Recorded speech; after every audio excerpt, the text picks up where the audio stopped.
ഇന്ന് നമുക്ക് സേമിയ പായസമാണ് കേട്ടോ. ഈസ്റ്ററൊക്കെ ആയിട്ട് പായസം ഉണ്ടാക്കിക്കൊണ്ടിരിക്കുകയാണ്. സേമിയോ പായസമാണ്. പാൽ ഒഴിക്കണം. സേമിയ വറുത്തതിന് ശേഷം പാല് കുറച്ച് വെള്ളം ചേർത്ത് മിക്സ് ചെയ്തതിലാണ് ഇത് വേവിച്ചെടുക്കണം കേട്ടോ. ഇനി നമുക്ക് പാലുകൾ കുറച്ച് ഒഴിക്കാനുണ്ട്.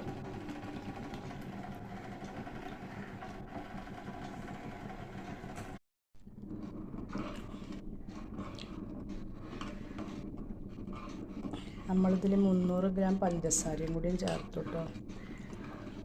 ഇനി നമുക്ക് പാലാണ്, അത് കുറുകി വരുമ്പോൾ പാലൊഴിക്കണം. ഏലക്കാപ്പൊടി ഇടണം.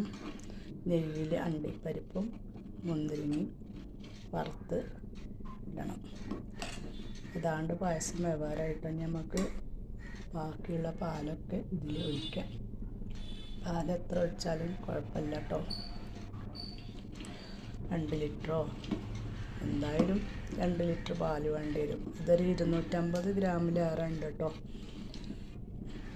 പിന്നെ നമ്മുടെ സേമിയ ഞാനിപ്പോൾ ഒരു 1.5 ലിറ്റർ പാലാണ് എടുക്കുന്നത്. 2 ലിറ്റർ ആയാലും കുഴപ്പമില്ല, ടേസ്റ്റ് കൂടുമല്ലോ.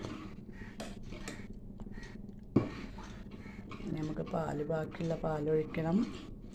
ബാക്കി പാലൊഴിക്കണം.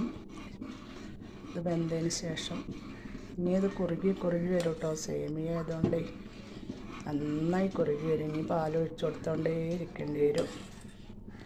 ഓക്കെ, പാല് നമ്മളവിടെ ഇങ്ങനെ തിളപ്പിച്ച് വെച്ചാൽ മതി. ഇത് കുറുകുന്നതിനനുസരിച്ച് നമുക്ക് അതിലേക്ക് പാലൊഴിച്ച് കൊടുക്കാം. അങ്ങനെ നമ്മുടെ പായസം റെഡിയായി. അണ്ടിപ്പരിപ്പ് മുന്തിരിങ്ങ ഇട്ടു. ഇനി നമുക്ക് ഇളക്കാം.